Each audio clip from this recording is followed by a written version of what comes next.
السلام علیکم دوستو، شروع کرنے سے پہلے اگر ہو سکے تو لائک، شیئر اور سبسکرائب کا بٹن ضرور دبا لیجیے گا، شکریہ۔ دنیا بھر کی خبروں میں آج آپ سنیں گے کہ کورونا پر قابو پانے کے بعد چین کی رونقیں ایک بار پھر بحال ہونے لگی، دیواریں چین کو کھول دیا گیا۔ جنوبی کوریا نے بغیر لوگوں کو گھروں میں بند کیے کورونا کے تیزی سے پھیلاؤ پر قابو پا لیا۔ کورونا کی دیگر علامات میں سے آنکھوں کا سرخ ہونا بھی ایک علامت ہے۔ پاکستان نے سعودی حکومت کی اطلاع کے بعد حج پر کام روک دیا ہے۔ بنگلہ دیشی حکومت نے سابق وزیر اعظم خالدہ ضیاء کو 6 ماہ کے لیے رہا کر دیا۔ امریکی سائنسدان کا کہنا ہے کہ کورونا ہر سال سردیوں میں سیزنل بیماری کی طرح کام کرے گا۔ علی بابا کے بانی جیک ما نے کورونا سے نپٹنے کے لیے دنیا بھر کے تمام ڈاکٹروں کو ایک جگہ پر اکٹھا کر دیا۔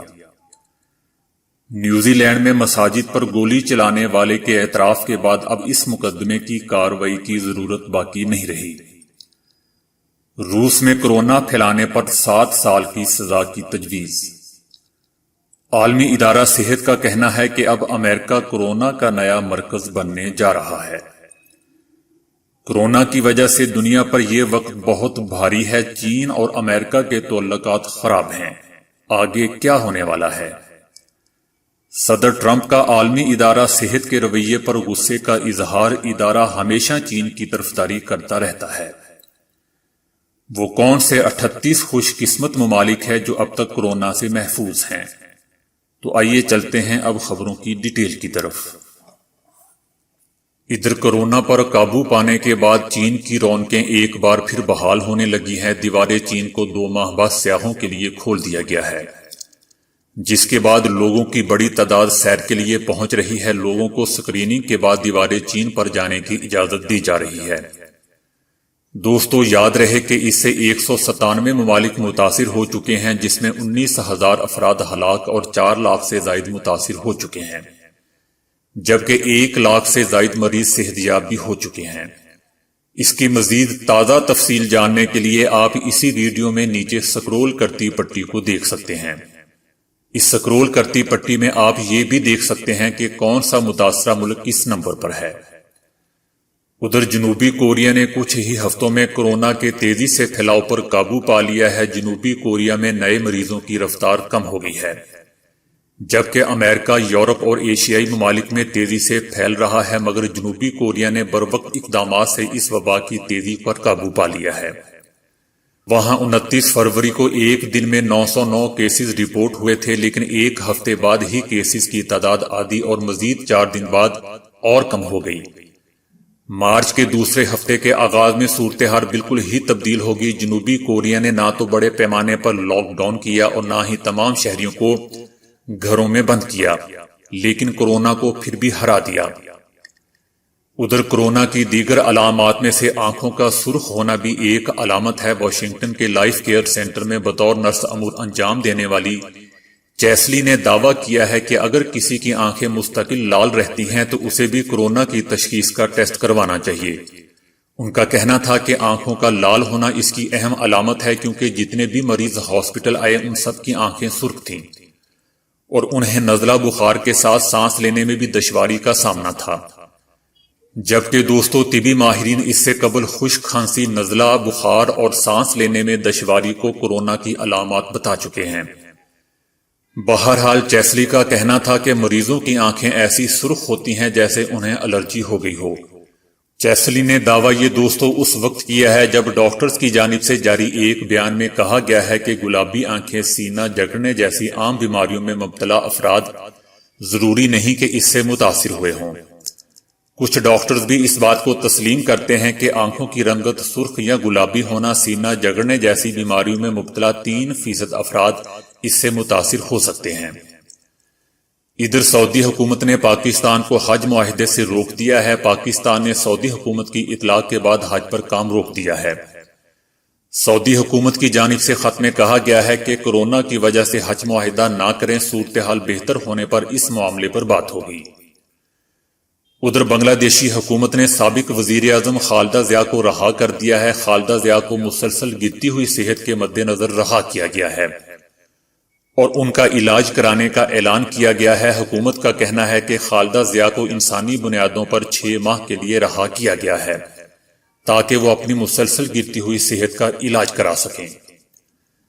ادھر امریکہ کے سینئر سائنسدان ڈاکٹر انتھونی فاکی کا کہنا ہے کہ کورونا ہر سال سردیوں میں سیزنل وائرس کی طرح کام کر سکتا ہے۔ یہ چکنی تہ میں بند ہو جاتا ہے، اس لیے بار بار صفائی کریں، ہاتھوں کو دھوتے رہیں۔ انہوں نے مزید کہا کہ اس کے دوبارہ آنے سے پہلے ویکسین تیار کرنا ہوگی۔ ڈاکٹر انتھونی فاکی کا کہنا تھا کہ اس نے جنوب سے جڑ پکڑنا شروع کی تھی جہاں اس وقت سردیوں کا موسم ہے، اور زیادہ مریض ان ممالک میں سامنے آ رہے ہیں جہاں ٹھنڈ ہے۔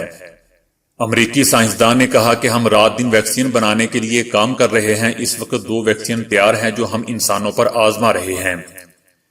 ایک امریکہ کے پاس ہے اور دوسری چین کے پاس موجود ہے، جبکہ اس کے مکمل طور پر استعمال پر 1 سے 1.5 سال لگ سکتا ہے۔ دوسری طرف عالمی ادارہ صحت نے خبردار کیا ہے کہ حالات کو کنٹرول نہ کیا گیا تو امریکہ دنیا میں اس کا نیا مرکز بن سکتا ہے۔ ادھر علی بابا کے بانی اور سابق چیئرمین جیک ما نے کورونا سے نپٹنے کے لیے دنیا بھر کے ڈاکٹروں اور نرسوں کے لیے ایک آن لائن پلیٹ فارم متعارف کروا دیا ہے۔ متعارف کروائے جانے والے آن لائن پلیٹ فارم سے دنیا بھر کے ڈاکٹرز اس کے خلاف لڑنے کے حوالے سے اپنے خیالات اور آئیڈیاز شیئر کریں گے، جس سے تبادلہ خیال میں آسانی ہوگی۔ جیک ما نے اعلان کیا کہ علم سب سے بڑی طاقت ہے۔ ان کا کہنا تھا کہ اس پلیٹ فارم پر دنیا بھر کے ڈاکٹرز اپنی حکمت عملی سے آگاہ کر سکیں گے، جس سے دیگر ممالک کے ڈاکٹرز بھی مستفید ہو سکیں گے۔ دوستو، یاد رہے کہ جیک ما پاکستان سمیت دنیا کے مختلف ممالک کو طبی سامان کا عطیہ بھی کر چکے ہیں۔ ادھر نیوزی لینڈ میں پچھلے سال 2 مساجد میں گولی چلانے والے آسٹریلوی باشندے، جس نحوست کا میں نام نہیں لینا چاہتا، نے جمعرات کے روز اپنے گناہوں کا اعتراف کر لیا ہے۔ خود پر آئی تمام الزامات کو تسلیم کر لیا ہے۔ دوستو، یاد رہے کہ اس نے ابتدا میں تمام مذکورہ الزامات کو مسترد کر دیا تھا، تاہم ویڈیو کال کے ذریعے منعقد ہونے والے حالیہ سیشن میں اس نے اپنا موقف تبدیل کر دیا۔ حالیہ اعتراف کے بعد اب اس مقدمے کی کارروائی کی ضرورت باقی نہیں رہی، کیونکہ اب جج کی ذمہ داری اس کو صرف سزا سنانے تک محدود ہو گئی ہے۔ ادھر روس میں کورونا سے نپٹنے کے لیے سخت اصول اپنانے کا فیصلہ کرتے ہوئے قرنطینہ سے بھاگنے والے افراد کے لیے 7 سال سزا کی تجویز پیش کر دی گئی ہے۔ اگر کورونا کے کسی مصدقہ مریض نے قرنطینہ سے نہ رہنے کے لیے لوگوں کو اس سے متاثر کیا یا جان بوجھ کر کسی ایک بھی شخص کی ہلاکت کا سبب بنا تو اسے 5 سال قید اور 2 یا اس سے زائد افراد کی موت کا ذمہ دار پایا گیا تو 7 سال ہوگی۔ 144 ملین آبادی والے روس میں اب تک اس سے 658 مریض رپورٹ ہو چکے ہیں۔ ماسکو کے میئر سرگئی، جو اس کے لیے قائم ٹاسک فورس کے سربراہ بھی ہیں، انہوں نے صدر پیوٹن کو کہا تھا کہ اس سے متاثرہ افراد کی اصل تعداد سرکاری اعداد و شمار سے کہیں زیادہ ہے۔ ادھر عالمی ادارہ صحت کا کہنا ہے کہ اب امریکہ کورونا کا نیا مرکز بننے جا رہا ہے، جہاں مریضوں کی تعداد انتہائی تیزی سے سامنے آ رہی ہے۔ مریضوں کی تعداد 55,000 سے زائد ہو چکی ہے اور اب تک 785 افراد اس سے ہلاک ہو چکے ہیں، جبکہ 1 کروڑ افراد کے متاثر ہونے کا خدشہ ہے۔ پورے امریکہ میں 1/3 آبادی کے لیے گھروں پر رہنے کے احکامات جاری کیے گئے ہیں، جس سے دنیا کی سب سے بڑی معیشت رک گئی ہے۔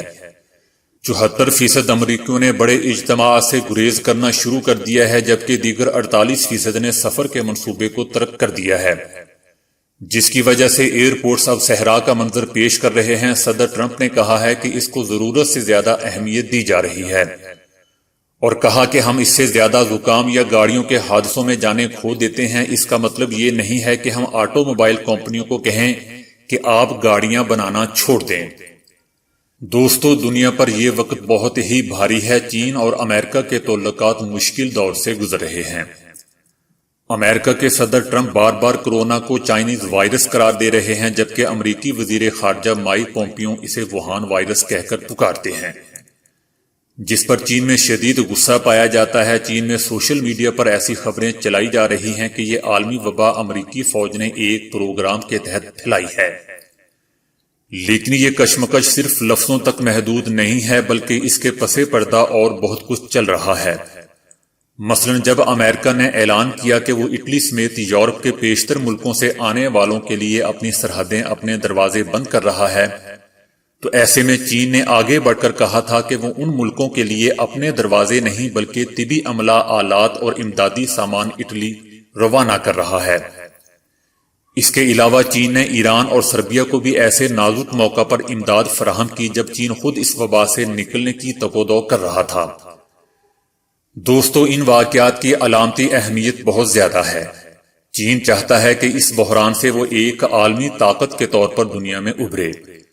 امریکی فضائیہ کی ایک میڈیکل فیسلٹی کو اٹلی روانہ کرنے کے تاخیر سے لیے گئے فیصلے سے اب کوئی فرق نہیں پڑنے والا۔ ادھر امریکی صدر ٹرمپ نے عالمی ادارہ صحت کے رویے پر غصے کا اظہار کرتے ہوئے کہا ہے کہ اس ادارے کا امریکہ کے ساتھ رویہ مناسب نہیں ہے۔ ان کا کہنا تھا کہ عالمی ادارہ صحت ہمیشہ چین کی طرفداری کرتا رہتا ہے۔ صدر ٹرمپ نے کہا کہ امریکہ میں بڑے پیمانے پر کورونا ٹیسٹنگ کا سلسلہ شروع کر رہے ہیں۔ $2 ٹریلین کے کورونا پیکج سے امریکی معیشت کو سہارا ملے گا۔ ان کا کہنا تھا کہ مشکلات جلدی ختم اور معاملات زندگی جلد معمول پر آ جائیں گی، جبکہ امریکہ میں زندگی کے ہر شعبے نے اس کے خلاف جدوجہد میں حصہ لیا ہے۔ ہماری معیشت بہت جلد مضبوطی کے ساتھ بحال ہوگی۔ 15 دن کے بعد فیصلہ کریں گے کہ کہاں سے ملک کو کاروبار کے لیے کھولا جائے۔ دوستو، کورونا نے ملک کے بیشتر ممالک کو متاثر کیا ہے، جبکہ 38 خوش قسمت ممالک ایسے بھی ہیں جہاں اس کا ایک بھی مریض سامنے نہیں آیا۔